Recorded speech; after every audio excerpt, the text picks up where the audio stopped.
की जय,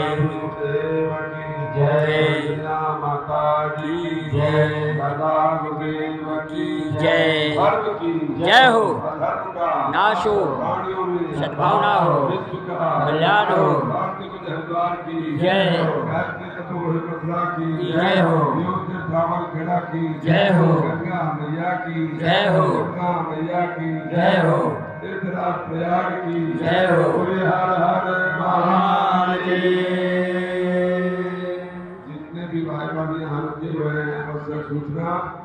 अपना रजिस्ट्रेशन जरूर करा ले, अपना परिचय पत्र जरूर लगा करके रखे। और क्योंकि भीड़ बढ़ जाती है कभी कभी